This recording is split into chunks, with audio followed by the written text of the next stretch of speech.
আসসালামু আলাইকুম। পাঠানোর নতুন ভিডিওতে সবাইকে স্বাগতম। আমি শরীফুদ্দিন আছি তোমাদের সাথে। আজকের এই ভিডিওতে আমরা করব সপ্তম শ্রেণীর যে একাদশ অধ্যায় আছে সেই একাদশ অধ্যায় অর্থাৎ পারস্পরিক পরিবর্তন ও বিভিন্ন ঘটনা। আজকের এই ভিডিওতে খুব সুন্দরভাবে তোমাদের জন্য ক্লাসটা গুছিয়েছি এবং ক্লাস শেষে ভিডিওর পিডিএফটা তোমাদেরকে দিয়ে দিব। আসো একদম শুরু থেকে শুরু করি। যে যে টপিকগুলো শুধু পড়তে হবে সেইগুলোই আমি এই ভিডিওতে সাজিয়েছি। দেখো গুরুত্বপূর্ণ টপিক কি কি আছে সেটা আগে দেখি। আসো দেখো, প্রথমত লিখে রেখেছি গুরুত্বপূর্ণ টপিক, অর্থাৎ যে টপিকগুলো পড়লেই হয়ে যাবে। তুমি যদি জাস্ট এই ক্লাসটাই করো এবং পরীক্ষার আগে জাস্ট আমি পিডিএফ দিয়ে দিব, পরীক্ষার আগে যদি জাস্ট পিডিএফটা চোখ বুলিয়ে যাও, আশা করি এই যে অধ্যায়টা আছে এই অধ্যায় থেকে কোশ্চেন্স আসলে তুমি আনসার করতে পারবা। আসো দেখো, গুরুত্বপূর্ণ টপিক এখানে চারটা টপিকের পড়া কমপ্লিট করতে পারলেই হলো। দেখো কি আছে, প্রথমত যে ধাতুর ক্ষয়, প্রথমটা হলো ধাতুর ক্ষয়, তারপরে হলো স্টেনলেস স্টিল, তারপরে আছে হলো দহন, তিনটা টপিক। এবং চতুর্থ নম্বরে আছে হলো সালোকসংশ্লেষণ, পানি চক্র, কার্বন চক্র এবং অক্সিজেন চক্র। এই কয়েকটা টপিক নিয়ে আমাদের পড়লেই এই যে অধ্যায়টা আছে পরিপূর্ণভাবে কমপ্লিট হয়ে যাবে। দেখো আমরা শুরু করব একটা গুরুত্বপূর্ণ টপিক নিয়ে, যে ভৌত পরিবর্তন আসলে কি। একদম সুন্দরভাবে বলি যে ভৌত পরিবর্তন হলো এমন এক ধরনের পরিবর্তন যেখানে পদার্থের গঠনের পরিবর্তন হয় না বা নির্দিষ্ট থাকে, একই থাকে, শুধু তার অবস্থার পরিবর্তন হয়। তুমি এখানে দেখো উদাহরণ আছে যে বরফ গলে পানি হলেও এখানে জল H2O থাকে। দেখো বরফের কথা চিন্তা করো, বরফ, তুমি যদি বরফকে তাপ দাও কি হবে? বরফকে তাপ দিলে সেটা হলো পানিতে পরিণত হবে, তাই না? তরলে পরিণত হয়ে যাবে। কিন্তু এইখানে যে আমরা জানি যে অক্সিজেন, সরি, পানি গঠিত হয় হাইড্রোজেন এবং অক্সিজেনের যে যৌগ আছে H2O, সেই H2O নিয়ে, সেই H2O কিন্তু ঠিকই থাকবে। অর্থাৎ তার কিন্তু জাস্ট বাহ্যিক একটা অবস্থা, একবার কঠিন ছিল বরফ অবস্থায়, তারপরে তাপ দেওয়ার ফলে সে পানি হলো। বাহ্যিক অবস্থার পরিবর্তন হয়েছে, কিন্তু ভিতরের যে পদার্থটা ছিল অক্সিজেন এবং হাইড্রোজেন সেটা সেমই আছে, সেটার কোনো পরিবর্তন হয় না। এই যে এই ধরনের পরিবর্তনগুলোকে বলা হয় ভৌত পরিবর্তন। আশা করি বুঝতে পারছো। এরপরে আসো গুরুত্বপূর্ণ টপিক গলন কাকে বলে। গলন ব্যাপারটা আমরা বুঝার চেষ্টা করব। গলনকে ইংরেজিতে বলা হয় মেল্টিং। সংজ্ঞা দেখো, যখন একটি পদার্থ তাপ পেয়ে তরলে পরিণত হয় তখন সেই পরিবর্তনকে গলন বলা হয়। দেখো একটা পদার্থকে তাপ দেওয়ার ফলে যদি সেটা তরলে পরিণত হয় এটাই গলন। যেমন ধরো এখানে আমার অনেকগুলো স্টোন আছে, পাথর আছে, দেখা যাচ্ছে আশা করি। তো এই যে পাথরগুলো, এই পাথরগুলোকে যদি আমি তাপ দিই, তো তাপ দিলে কি হবে? এই পাথরগুলোকে যদি তাপ দিই, এই পাথরগুলোকে তাপ দিলে আমার যেটা হবে, সেই পাথরগুলো তাপ দিলে আমার তরলে পরিণত হয়ে যাবে। তো এই তরলের যে পরিণত হলো, এই যে পরিবর্তনটা কঠিন থেকে তরলে পরিণত হয়ে গেল, এটাকে বলা হয় গলন। আচ্ছা, এখানে একটা ব্যাপার অ্যাড করতে পারি যে স্বাভাবিক প্রক্রিয়া হলো আমি যদি একটা কঠিনকে যদি তাপ দেই সেটা তরলে পরিণত হয়ে যাবে, যেই কঠিনই হোক। ধরো যে কোনো কঠিন, এত কিছু দেখানোর দরকারও নাই, ধরো যে এইটাই, ধরো এইটা একটা কঠিন পদার্থ, তো এটাকে আমি যদি তাপ দেই তবুও কিন্তু এটা কি হবে?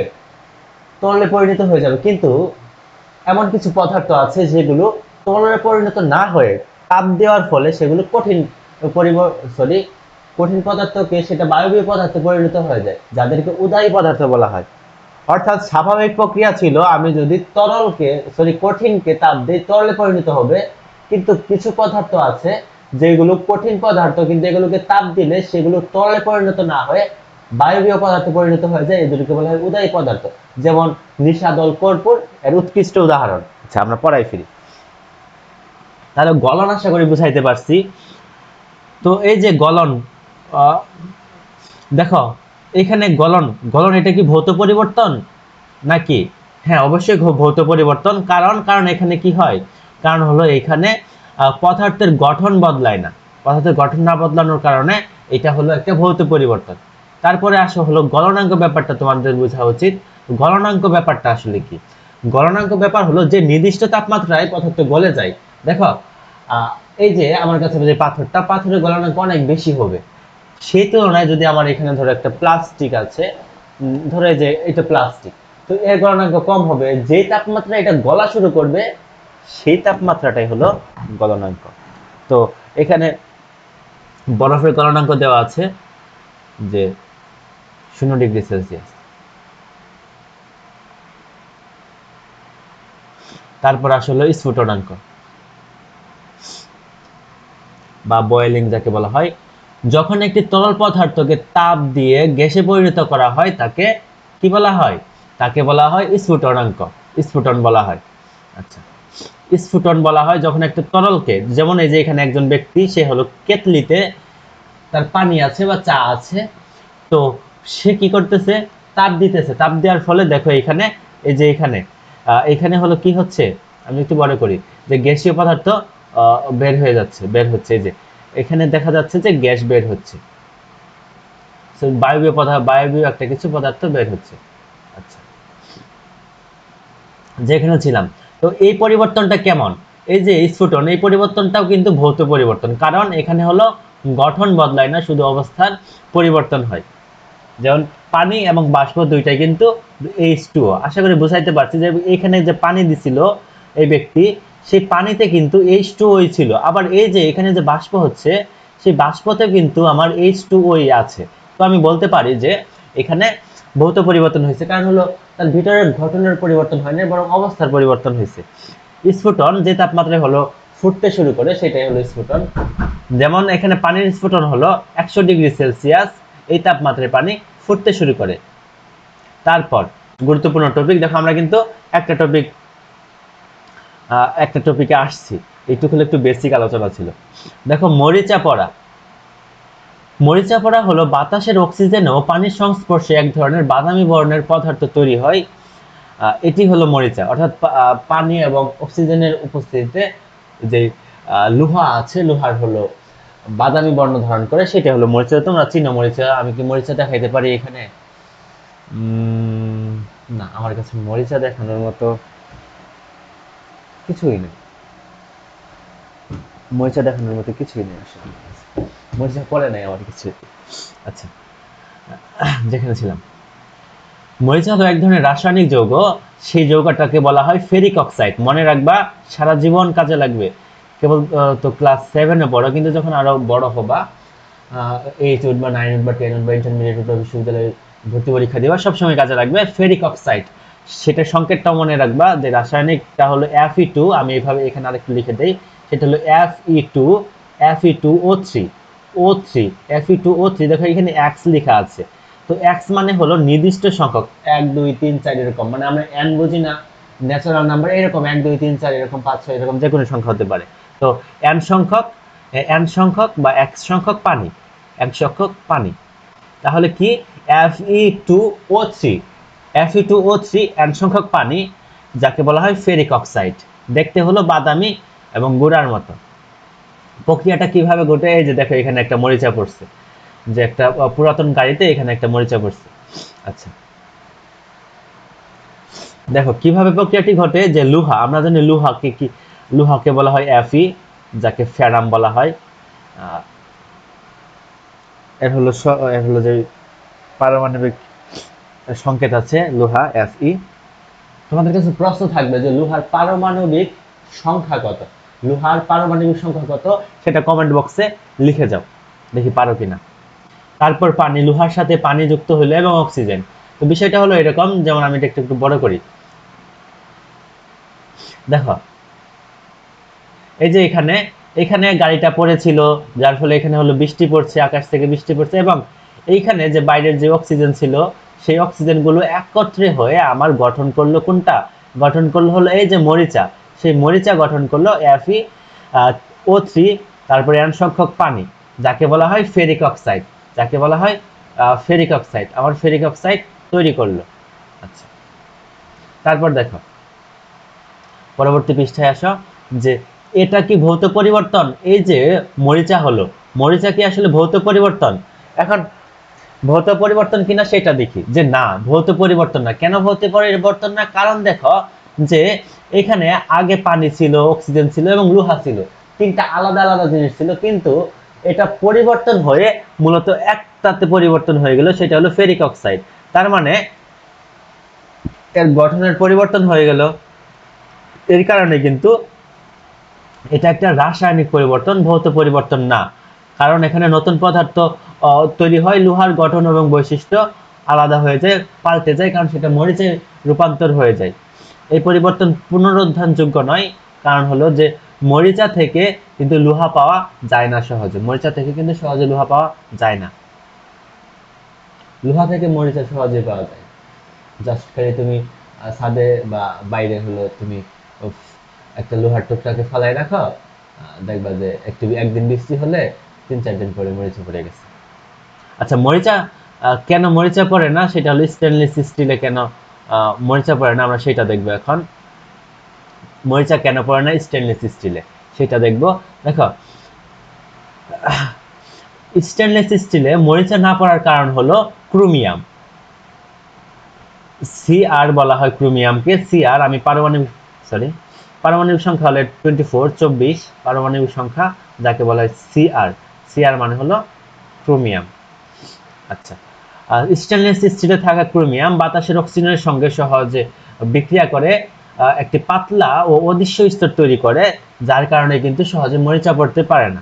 তো স্টেনলেস স্টিল কোনগুলো আমি তোমাকে স্টেনলেস স্টিল দেখাইতে পারবো। তো এটা কি দেখা যাচ্ছে কিনা আমি জানি না, এটা স্টেনলেস স্টিল ছিল। আমি স্টেনলেস স্টিল তোমাকে দেখাতে পারবো। যেমন ধরো যে আমার ল্যাপটপের চার্জারের যে এই যে এই অংশটুকু আছে, এটা হলো স্টেনলেস স্টিল। বুঝতে পারছি স্টেনলেস স্টিল কোনটা? আমার এখানে উদাহরণ দেওয়া আছে যদিও পিডিএফ এ, একটু পরেই দেখা। এই যে দেখো দেখো, বিভিন্ন হাসপাতালে গেলে বা বিভিন্ন হলো কোম্পানিতে গেলে সেখানে দেখা যায় যে এরকম চেয়ার থাকে, তো এইগুলো হলো স্টেনলেস স্টিলের তৈরি।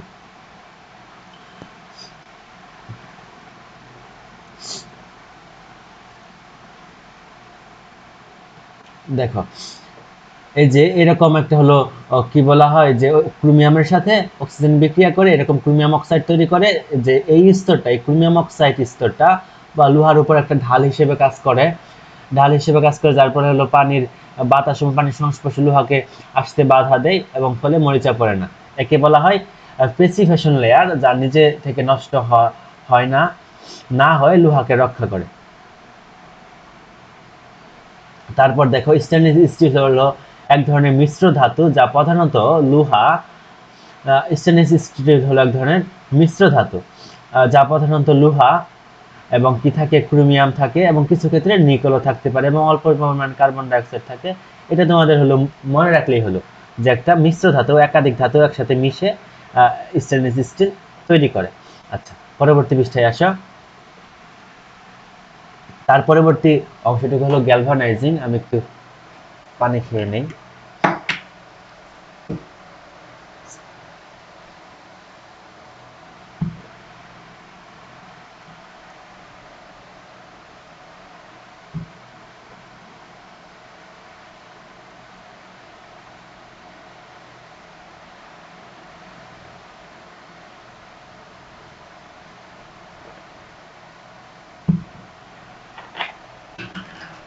আলহামদুলিল্লাহ।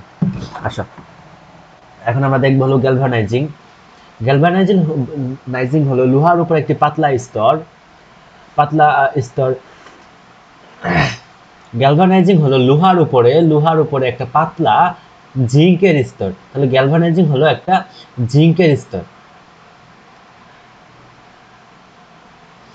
যাতে যাতে লোহা বাতাস ও পানির সংস্পর্শে আসে না। তো এই গ্যালভানাইজিং স্তর হলো একটা জিঙ্কের স্তর। তোমরা জিঙ্ক একটা হলো পরমাণু, যে পরমাণুর পারমাণবিক সংখ্যা হলো 30, লিখে নিতে পারো, অবশ্যই লিখে নাও।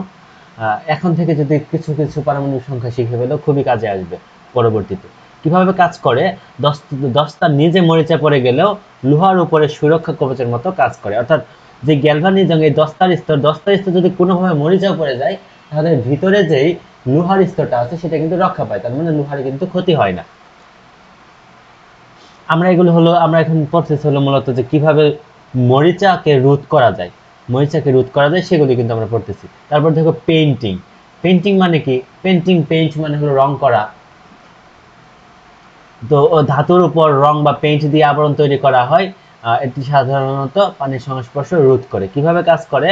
রঙের স্তর লোহাকে বাইরে আলাদা রাখে এবং তাই কিন্তু সে মরিচা পড়ে না। ইলেকট্রোপ্লেটিং। ইলেকট্রোপ্লেটিং হলো যে প্রক্রিয়ায় এক ধাতুর উপর বিদ্যুৎ ব্যবহার করে অন্য ধাতুর পাতলা আবরণ দেওয়া হয় তাকে বলা হয় ইলেকট্রোপ্লেটিং। অর্থাৎ একটা ধাতুর উপর এখানে মূলত তড়িৎ বিশ্লেষণ যাকে বলা হয় সেই প্রক্রিয়াটা মূলত এখানে যেখানে এখানে হলো ফলো করা হয়। আচ্ছা, কিভাবে কাজ করে, যেমন লোহার উপর নিকেল বা অর্থাৎ ক্রোমের স্তর বসানো হয় যাতে দেখতে সুন্দর এবং মরিচা প্রতিরোধী হয়ে যায় সেটা। এখন আসে নতুন একটা টপিক, সেটা হলো দহন কাকে বলে, সেটা নিয়ে পড়ব। যখন কোনো পদার্থ অক্সিজেনের সঙ্গে বিক্রিয়া করে আলো তাপ, এই যে আমি যেগুলো এখানে পড়াচ্ছি এই পিডিএফ গুলো যদি তোমরা খাতায় নোট করতে পারতা তাহলে তোমাদের জন্য সবচাইতে বেটার হতো। কারণ দেখা যায় যে আমার যে অভিজ্ঞতা সেই অভিজ্ঞতা বলে যে তোমাদের এই পিডিএফ দিলে তোমরা ওইভাবে পড়া হবে না তোমাদের। পিডিএফ আমি যদিও দিব কিন্তু তোমরা চেষ্টা করো খাতায় হলো গুরুত্বপূর্ণ টপিকগুলো লিখে ফেলার। দহন, যখন কোনো পদার্থ অক্সিজেনের সঙ্গে বিক্রিয়া করলে আলো ও তাপ উৎপন্ন করে তাকে বলা হয় দহন। অর্থাৎ কোনো একটা পদার্থ সেটা অক্সিজেনের সাথে বাইরের অক্সিজেনের সাথে বিক্রিয়া করে আলো ও তাপ উৎপাদন করে তাকে বলা হয় দহন। অর্থাৎ আগুন জ্বালানো যেটা আমরা বুঝি সেটাই হলো দহন। তো আগুন জ্বালানো আমরা তো স্বাভাবিকভাবে কি করি, আগুন জ্বালাই। আগুন জ্বালানোর কিন্তু জন্য তো কিন্তু অক্সিজেন প্রয়োজন হয়। অক্সিজেন যদি না থাকে তাহলে কিছুতেই আগুন জ্বলবে না। অর্থাৎ একটা ঘর ধরো তোমরা আমাদের কিচেনে বা রান্না করে দেখবা হলো একটা ছোট জানালা থাকে। তো এই জানালাগুলো রাখার পেছনের কারণ হলো যে এই জানালাগুলো না রাখলে অক্সিজেন আসবে না, অক্সিজেন না আসলে আমাদের গ্যাসে হলো আগুনও জ্বলবে না। আচ্ছা, যখন কোনো পদার্থ অক্সিজেনের সঙ্গে বিক্রিয়া করে আলো ও তাপ উৎপন্ন করে তখন তাকে দহন বলে। মম, আমরা দেখো মোম কিভাবে জ্বলে সেটা আগে একটু দেখি। তো মম কিভাবে জ্বলে, যখন আগুন দেওয়া হয় তখন কি হয়, আগুন দিলে সবার আগে মোমবাতির যে সুতো আছে মাঝখানে সেই সুতোটা আগে জ্বলে, তারপর তাপে মোম গলে গিয়ে তরল হয়, তারপর গলিত মোম সুতোর মাধ্যমে উপরে উঠে আসে, তারপর সেটা বাষ্পে পরিণত হয়। যে গলিত মোম আছে সেই মোমটা কিন্তু সুতোর মাধ্যমে উপরে উঠে আসে, তারপর সেটা বাষ্পে পরিণত হয়। এই মোমের বাষ্প অক্সিজেনের সাথে, এই মোমের যে বাষ্প আছে এই বাষ্পগুলো অক্সিজেনের সাথে প্রতিক্রিয়া অথবা বিক্রিয়া করে দহন ঘটে, তাপ উৎপন্ন করে। ব্যাপারটা হলো বুঝতে পারছো কিনা আমি তোমাদের বলি। ধরো যে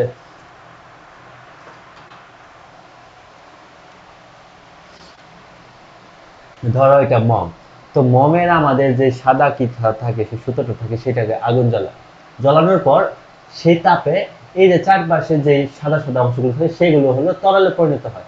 তারপর সেই তরলগুলো কি হয়, এই যে সুতোটা আছে সুতো দিয়ে উপরে উঠে যায়, উপরে উঠে গিয়ে সেটা বাষ্পে পরিণত হয়। সেই বাষ্প অক্সিজেনের সাথে বিক্রিয়া করে অক্সিজেনের সাথে আগুনের উৎপন্ন করে এবং সেখানে সে দহন প্রক্রিয়া সম্পন্ন হয় এবং পরবর্তীতে দেখা যায় সেখানে সে অক্সিজেন এবং যে তাপ এবং আলো উৎপন্ন করে। আশা করি বুঝাইতে পারতেছি। তো মোমের যে পরিবর্তনটা আছে, মোমের পরিবর্তনটা কিসের পরিবর্তন, মোমের পরিবর্তন কিন্তু এক ধরনের রাসায়নিক পরিবর্তন।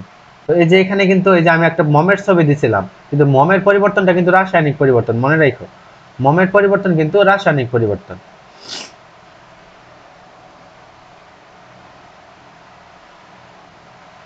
কারণ এখানে নতুন পদার্থ তৈরি হয়, কার্বন ডাইঅক্সাইড তৈরি হয়, পানি তৈরি হয়। আগের মম আর কিন্তু পাওয়া যায় না। দেখো মম একটা কঠিন পদার্থ ছিল, একটা নির্দিষ্ট পদার্থ দিয়ে গঠিত ছিল, কিন্তু তারপরে সেটা কার্বন ডাইঅক্সাইড উৎপন্ন করে এবং পানির উৎপন্ন করে, তার মানে পরিবর্তন হয়ে গেল না। এই যে পরিবর্তনটা হয়ে গেল এটাই হলো রাসায়নিক পরিবর্তন। তারপর আসো সালোক সংশ্লেষণ। তো সালোক সংশ্লেষণ কি, খুবই সহজ। যেমন এই যে বেচারা আছে আমার কাছে, এই বেচারার কিন্তু সালোক সংশ্লেষণের প্রয়োজন হচ্ছে, কারণ এটা কিন্তু জীবিত গাছ, আর্টিফিশিয়াল না। তো এই যে সালোক সংশ্লেষণের প্রক্রিয়ায় দেখা যায় কি না আমি শিওর না, এই যে এই প্রক্রিয়ায় এইখানে কি হচ্ছে, আচ্ছা দেখো, তো সালোক সংশ্লেষণ প্রক্রিয়াটা হলো এই যে এই উদ্ভিদটা তার পাতার সাহায্যে সূর্যালোকের সাহায্যে খাবার উৎপন্ন করে। এই যে প্রক্রিয়াটাই হলো সালোক সংশ্লেষণ। আসো, সালোক সংশ্লেষণ হলো এমন একটি প্রক্রিয়া যেখানে গাছের সবুজ পাতা সূর্যালোক ব্যবহার করে কার্বন ডাইঅক্সাইড এবং পানি থেকে নিজের খাদ্য গ্লুকোজ, এখানে গ্লুকোজ লেখাটা ভেঙে গেছে, সরি, তৈরি করে। এই প্রক্রিয়ায় যা যা লাগে, সূর্যালোকের প্রয়োজন হয়, পাতার ক্লোরোফিল, এই যে এই সবুজ পাতার মধ্যে ক্লোরোফিল আছে এবং এটা হলো সূর্যালোক ব্যবহার করে, এবং সে কিন্তু কি করে কার্বন ডাই অক্সাইড ব্যবহার করে এবং পানি ব্যবহার করে, এখানে পানি দিতে হয় এবং কার্বন ডাই অক্সাইড আমাদের চারপাশে আছে, সেগুলো সে ব্যবহার করে। এই যে সরল সমীকরণটা, এই সমীকরণটা একটু খেয়াল করো, সে কার্বন ডাই অক্সাইড নিতেছে, তো কার্বন ডাই অক্সাইডের সংকেত তোমরা আশা করি জানো, এই যে কার্বন ডাই অক্সাইডের সংকেত, কার্বন ডাই অক্সাইড এবং পানি এবং সূর্যের আলো, সেটার সাথে ক্লোরোফিল যেটা এই যে পাতাতে থাকে, সেই ক্লোরোফিলটা ব্যবহার করে, সে কিন্তু গ্লুকোজ তৈরি করতেছে, গ্লুকোজ লেখাটা ভেঙে গেছে, গ্লুকোজ এবং অক্সিজেন তৈরি করতেছে। দেখো এর যে এই ওভারভিউ দেখো এখানে লেখা আছে, যে সাংকেতিক রাসায়নিক বিক্রিয়া এখানে লেখা আছে। গ্লুকোজের সংকেতটা সবাই মুখস্থ করবা, C6H12O6, এটা হলো গ্লুকোজের সংকেত এবং এখানে অক্সিজেন। দেখো এখনো গ্লুকোজ, এটা মনে রাখবা, সারা জীবনই কাজে লাগবে। এখনো গ্লুকোজ তৈরি করতে 6 অণু কার্বন ডাই অক্সাইড এবং 6 অণু পানির ব্যবহার হয়। এখনো গ্লুকোজ তৈরি করতে 6 অণু কার্বন ডাই অক্সাইড এবং 6 অণু পানির ব্যবহার হয়, সাথে সূর্যালোক সে উৎপন্ন করে অক্সিজেন। আচ্ছা, তারপর আসলে পানি চক্র। আশা করি বুঝতে পারছো। এই যে সমীকরণটা, এটা তোমরা খাতায় লিখে নেও, এই যে এটা তোমরা হলো খাতায় লিখে নেও সম্পূর্ণটা। আচ্ছা, তারপর দেখো যে পানি চক্র বা ওয়াটার সাইকেল সংজ্ঞা। পানি চক্র হলো এমন এক প্রক্রিয়া যেখানে পানি বারবার বাষ্প হয়ে ওঠে, মেঘে জমা হয়, বৃষ্টির মাধ্যমে আবার মাটিতে নেমে আসে, এই ঘূর্ণন চলতে থাকে, এই চক্র চলতে থাকে, এটা হলো পানি চক্র। অর্থাৎ মূলত পানি সেটা বাষ্পে পরিণত হয়, সেটা আকাশে যায়, মেঘে পরিণত হয়, সেই মেঘ আবার বৃষ্টিতে পরিণত হয়, এইভাবে আবার সে বাষ্পে পরিণত হয়ে আকাশে চলে যায়, আকাশ থেকে আবার পানিতে, এই যে চক্রটা, এটাই হলো পানি চক্র। এই যে এখানে আছে দেখো পানি চক্রের ছবিটা, যে পানি চক্র, এই ছবিটা তোমাদের বইয়ের থেকে নেওয়া হয়েছে। দেখো সূর্য, তো সূর্যের তাপে কি হচ্ছে, বাষ্পীভবন হচ্ছে। তো বাষ্পীভবন কি? বাষ্পীভবন হলো সেই প্রক্রিয়া, যেই প্রক্রিয়ায় তরল পদার্থ বাষ্পে পরিণত হয়। বাষ্পীভবন সেই প্রক্রিয়া যেই প্রক্রিয়ায় তরল বাষ্পে পরিণত হয়। অর্থাৎ এই যে তরলগুলো ছিল, এই পানিগুলো, আমি কালারটা চেঞ্জ করি, এই যে পানিগুলো ছিল, এই পানিগুলো বাষ্পে পরিণত হয়ে গেল, এটাই হলো বাষ্পীভবন। এই যে বাষ্পে পরিণত হয়ে মেঘে, আকাশে মেঘ হিসেবে জমা থাকলো, এই মেঘগুলো পরবর্তীতে কি হয়, বৃষ্টিতে রূপান্তরিত হয়, বৃষ্টিতে পৃথিবীতে পড়ে, তারপর সেগুলো আবার নদী নালার মধ্যে যায়, আবার সমুদ্রে যায়, ঠিক আছে। তো এখান থেকে আবার দেখা যায় সে আবার সূর্যের ঠিক একইভাবে চক্রাকারে চলতে থাকে, সূর্যের তাপে আবার বাষ্পীভবন হয়ে মেঘে পরিণত হয়, এইভাবে চলতে থাকে। আচ্ছা, এখানে ধাপগুলো আছে দেখো।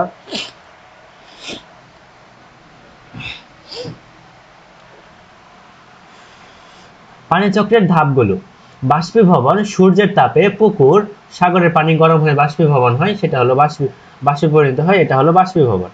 পরবর্তীতে আছে হলো ঘনীভবন। তো ঘনীভবন কি, উপরে উঠে যাওয়া গিয়ে মেঘে পরিণত হয়, উপরে উঠে গিয়ে ঠান্ডা হয়ে মেঘে পরিণত হয়, যে উপরে উঠলো বাষ্প, সেটা ঘনীভবন হয়। ঘনীভবন প্রক্রিয়াটা হলো সেই প্রক্রিয়া, যে প্রক্রিয়ায় বাষ্প মূলত কঠিনে পরিণত হয়।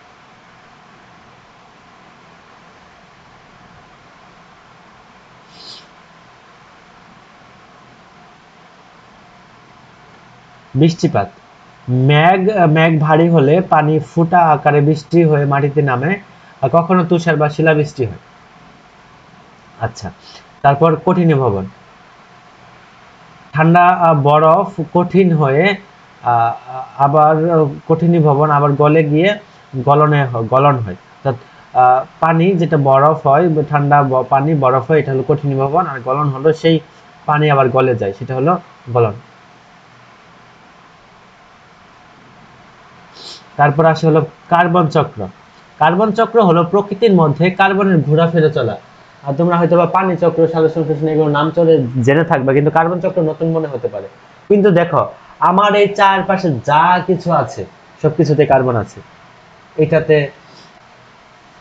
এই যে আমি এটা পড়ছি, এটাতে কার্বন আছে, আমার দেহেতে কার্বন আছে, গাছেতে কার্বন আছে, এই যে এই প্লাস্টিক গুলোতে কার্বন আছে, এই যে এখানে একটা প্লাস্টিকের রাবারের মতো আছে, এটাতে কার্বন আছে, সবকিছুতেই কার্বন আছে। আচ্ছা, কিন্তু এই যে এখানে দেখা যাচ্ছে কিনা, এটা মূলত সিলিকন দিয়ে তৈরি, তো কাঁচ দিয়ে তৈরি, এখানে কার্বন নাই। আচ্ছা, কার্বন চক্র হলো প্রকৃতির মধ্যে কার্বনের ঘুরে ফিরে চলা, অর্থাৎ চক্রাকারে চলা। এটি গাছ, মৃতদেহ এবং বাতাসের মাধ্যমে ঘটে থাকে। কিভাবে হয় দেখো, প্রথমত 1 নম্বর ধাপ, একে কি হচ্ছে, যে প্রথমত সালোক সংশ্লেষণ হচ্ছে। তো সালোক সংশ্লেষণের মাধ্যমে বাতাস থেকে কার্বন ডাই অক্সাইড, এই যে কার্বন ডাই অক্সাইড, এর মধ্যে কিন্তু কার্বন আছে, কার্বন ডাই অক্সাইড নেয়, সূর্যের আলো ব্যবহার করে খাদ্য তৈরি করে।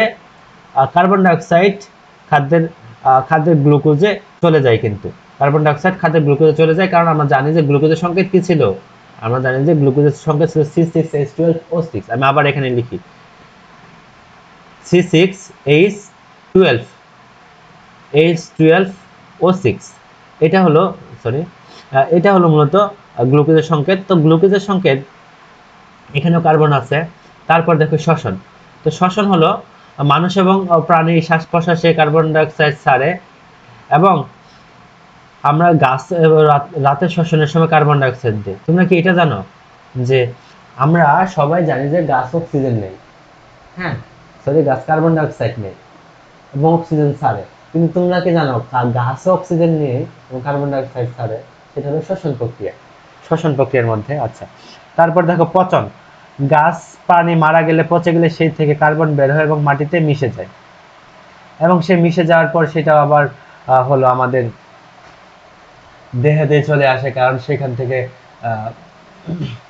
বিভিন্ন, যেমন মরা মরা যে সকল, ধরো পচে গেল কোনো একটা প্রাণী, সেই প্রাণীগুলোকে হাঁস মুরগি বা কিছু একটা খেয়ে ফেলে, সেইভাবে মূলত চক্রাকারে চলতে থাকে কার্বন চক্রটা। তারপর দেখো দহন। দহন প্রক্রিয়া কি হয়, কাঠ কয়লা পুড়ে কার্বন ডাই অক্সাইড গ্যাস তৈরি হয়, এবং কলকারখানার ধোঁয়া কার্বন ডাই অক্সাইড কার্বন মিশে যায়।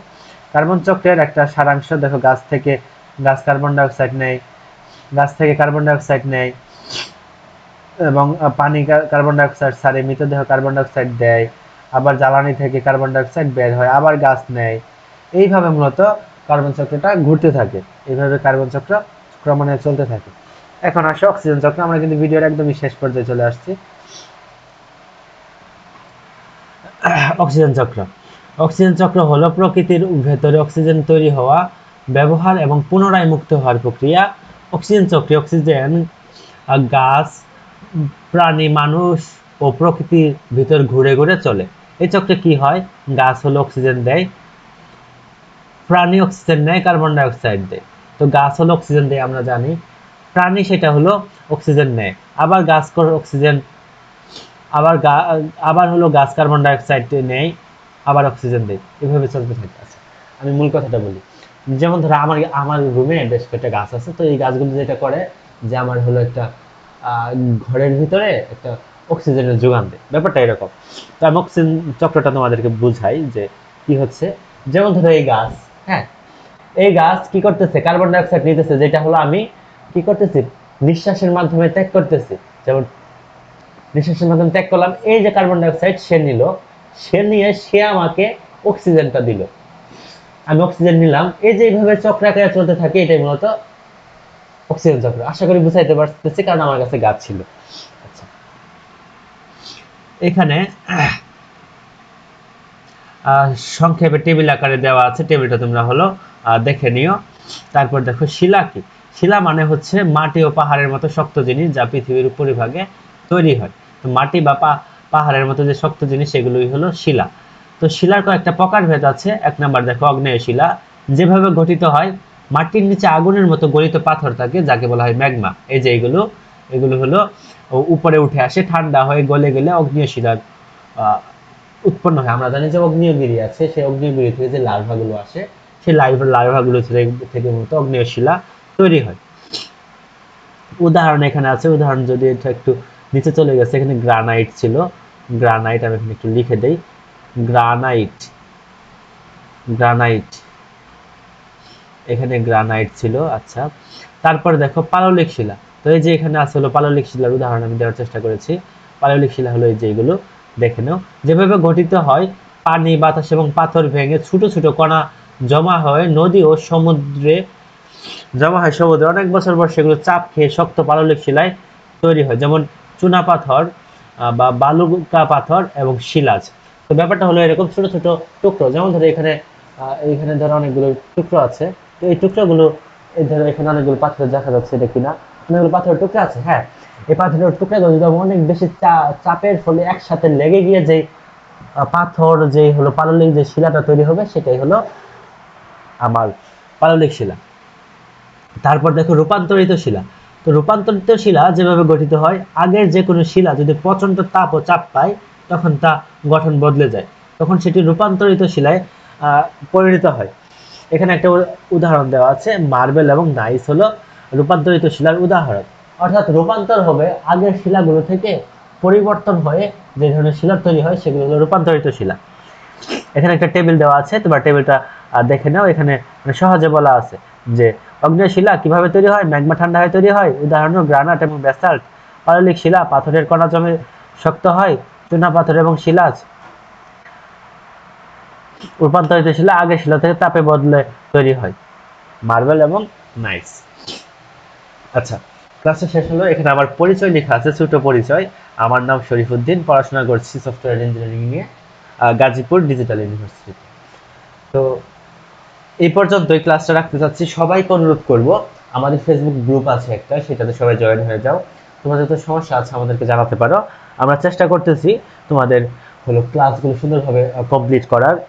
তো দোয়া করবে সবাই যাতে পরিপূর্ণভাবে শেষ করতে পারি, এবং আমি ডেসক্রিপশন বক্সে লিঙ্কটা দিয়ে দিব। এই ক্লাসটা এই পর্যন্ত। সবাই সুস্থ থাকো, ভালো থাকো, আর আমার জন্য অবশ্যই দোয়া করবে।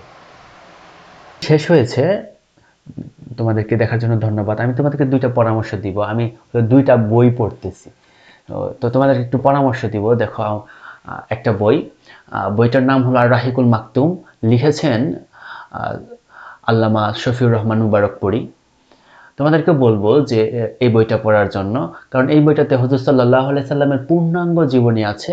তুমি অনেক অনেক কিছু জানতে পারবা আমাদের প্রিয় নবী হযরত মুহাম্মদ সাল্লাল্লাহু আলাইহি সাল্লামের ব্যাপারে। আমি বলবো জীবনে একবার হলেও যদি সময় এবং সুযোগ হয় বইটাকে পড়ার জন্য আমি বলবো। এবং আমি আরো একটা বই পড়তেছি, সেই বইটার পরামর্শ আমি তোমাদেরকে দিতে পারি। বইটা হলো আমার একজন প্রিয় লেখক মুহাইমিন পাটোয়ারির লেখা সুদ হারাম কর্জে হাসানা একটি সমাধান। এই বইটা আসলে আমি কেন পড়তে বলবো, কারণ এই বইটা পড়লে আসলে তুমি এমন এমন কিছু জানতে পারবা যেগুলো তুমি জানো না, এবং এমন এমন কিছু আইডিয়া উনি শেয়ার করেছেন, এমন এমন কিছু সমস্যার সমাধান তিনি দিয়েছেন যেগুলো যদি সমাজে প্রতিফলিত হয় তাহলে সমাজ সুন্দর হবে, শোষণহীন সমাজ সৃষ্টি হবে। আমি অনুরোধ করব তোমরা যারা পারো চেষ্টা করবা বইটা পড়ার, এবং এই দুইটা বইয়ের কথাই বলছি যে দুইটা বই চেষ্টা করবা পড়ে নেওয়ার জন্য। সকলকে ধন্যবাদ জানাচ্ছি ভিডিওটি দেখার জন্য। পরবর্তী ক্লাস দেখিও ইউটিউব চ্যানেল থেকে। আর সকলের কাছে আরও একটা অনুরোধ, সেটা হলো চ্যানেলটি অবশ্যই সাবস্ক্রাইব করে দিয়ে পাশে থাকো। আসসালামু আলাইকুম ওয়া রাহমাতুল্লাহ।